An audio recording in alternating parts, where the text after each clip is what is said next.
Hello, and welcome to the Social Studies mini lesson.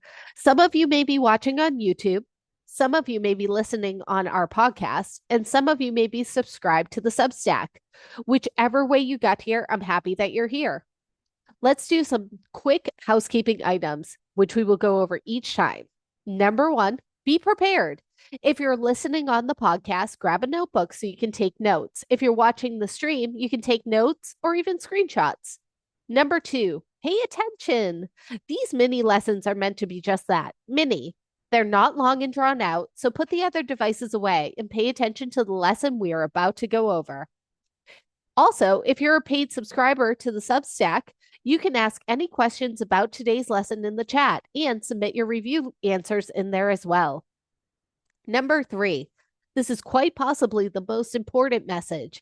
You're the captain of your own learning. You only get out what you put into your education, but no one can ever take your learning away from you.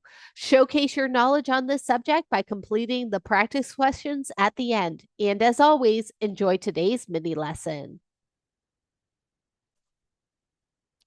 Today, we're going to be discussing the 1960s in America. Our social studies mini lesson objectives for today.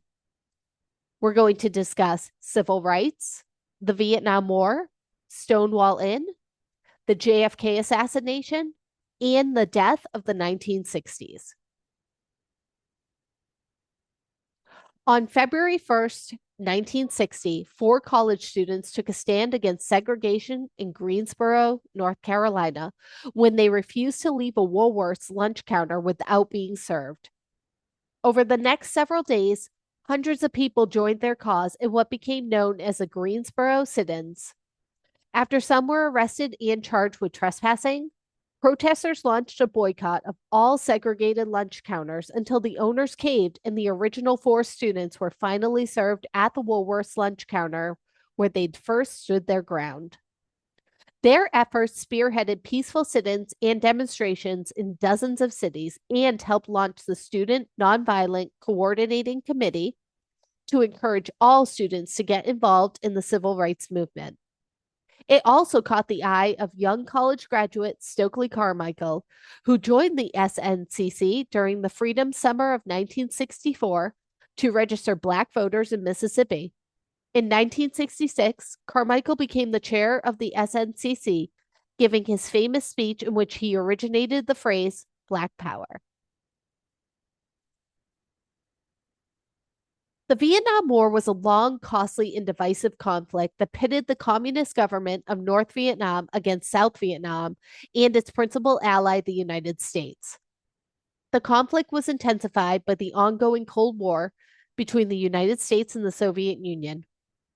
More than 3 million people, including over 58,000 Americans, were killed in the Vietnam War, and more than half of the dead were Vietnamese civilians.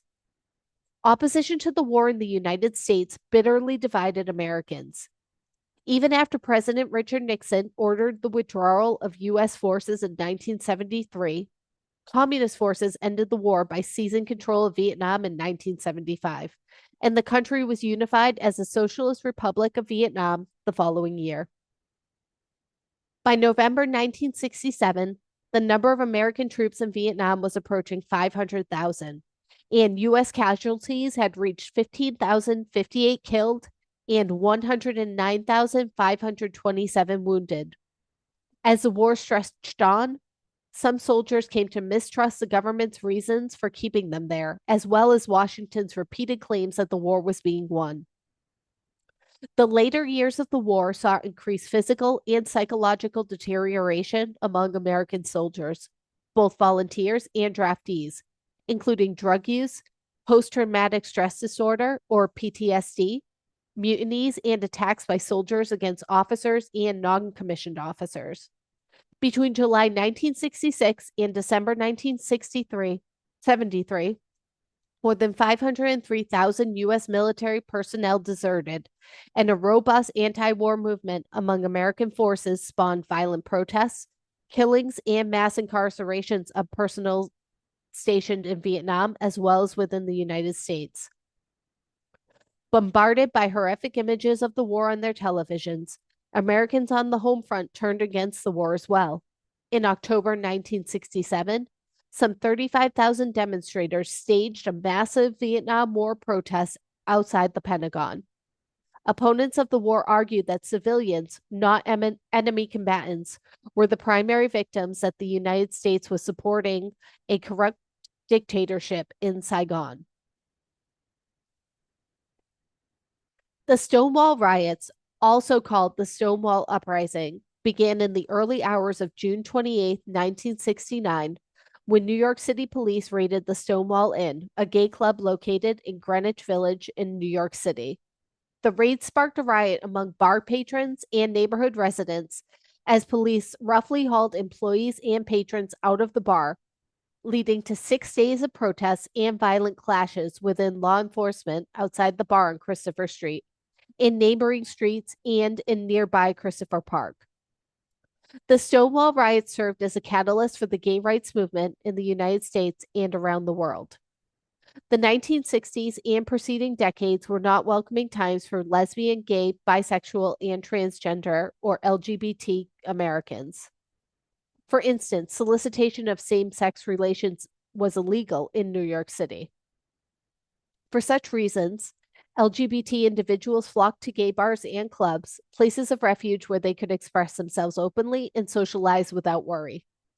However, the New York State Liquor Authority penalized and shut down establishments that served alcohol to known or suspected LGBT individuals, arguing that the mere gathering of homosexuals was disorderly. Thanks to activist efforts, these regulations were overturned in 1966, and LGBT patrons could now be served alcohol. But engaging in gay behavior in public, holding hands, kissing, or dancing with someone of the same sex, was still illegal. So police harassment of gay bars continued, and many bars still operated without liquor licenses, in part because they were owned by the mafia. When police raided Stonewall Inn on the morning of June 28th, it came as a surprise. The bar wasn't tipped off this time.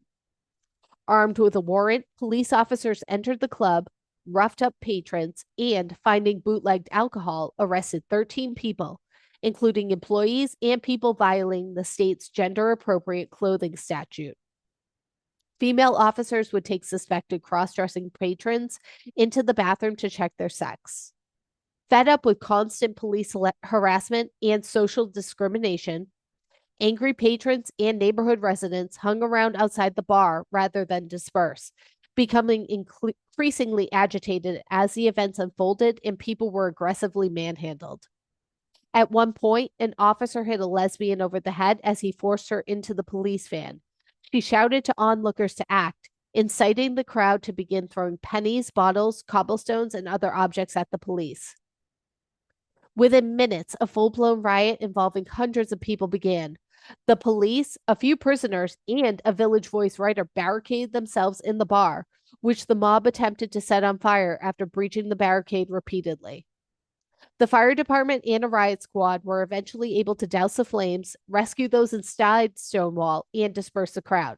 But the protests, sometimes involving thousands of people, continued in the area for 5 more days, flaring up at one point after the Village Voice published its account of the riots. Shortly after noon on November 22nd, 1963, President John F. Kennedy was assassinated as he rode in a motorcade through Dealey Plaza in downtown Dallas, Texas. Crowds of excited people lined the street and waved to the Kennedys. The car turned off Main Street at Dealey Plaza around 12:30 p.m. As it was passing the Texas School Book Depository, gunfire suddenly reverberated in the plaza. Bullets struck the president's head and neck, and he slumped over towards Mrs. Kennedy. The governor was also shot in his back. The car sped off to Parkland Memorial Hospital, just a few minutes away, but little could be done for the president. A Catholic priest was summoned to administer the last rites, and at 1 p.m., John F. Kennedy was pronounced dead. Though seriously wounded, Governor Colony would recover. The president's body was brought to Love Field and placed on Air Force One. Before the plane took off, a grim-faced Lyndon B. Johnson stood in the tight, crowded compartment and took the oath of office, administered by U.S. District Court Judge Sarah Hughes. The brief ceremony took place at 2:38 p.m. Less than an hour earlier, police had arrested Lee Harvey Oswald, a recently hired employee at the Texas School Book Depository. He was being held for the assassination of President Kennedy and the fatal shooting. Shortly afterward, of Patrolman J.D. Tippit on a Dallas street. On Sunday morning, November 24th, Oswald was scheduled to be transferred from police headquarters to the county jail. Viewers across America watching the live television coverage suddenly saw a man aim a pistol and fire at point blank range. The assailant was identified as Jack Ruby, a local nightclub owner. Oswald died 2 hours later at Parkland Hospital. The optimistic 60s went sour in 1968. That year, the brutal North Vietnamese Tet Offensive convinced many people that the Vietnam War would be impossible to win. The Democratic Party split, and at the end of March, Johnson went on television to announce that he was ending his reelection campaign. Richard Nixon, chief spokesman for the silent majority, won the election that fall. Martin Luther King Jr. and Bobby Kennedy, the two most visible leftists in American politics, were assassinated. Police used tear gas and billy clubs to break up protests at the 1968 Democratic National Convention in Chicago. Furious anti-war protesters took over Columbia University in New York, as well as the Sorbonne in Paris and the Free University in Berlin. And the urban riots that had erupted across the country every summer since 1964 continued and intensified. Shreds of the hopeful 60s remained. In the summer of 1969, more than 400,000 young people trooped to the Woodstock Music Festival in upstate New York, a harmonious 3 days that seemed to represent the best of the peace and love generation. By the end of the decade, however, community and consensus lay in tatters. The era's legacy remains mixed. It brought us empowerment and polarization, resentment and liberation, but it has certainly become a permanent part of our political and cultural lives. Today's practice work involves choosing one of these topics to investigate further. I ask that your answer be 5 to 7 sentences in length.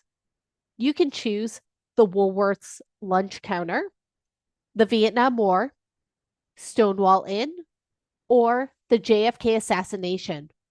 A reminder, paid subscribers can submit their answers into the chat and chat with other paid subscribers. I hope you enjoyed today's mini lesson.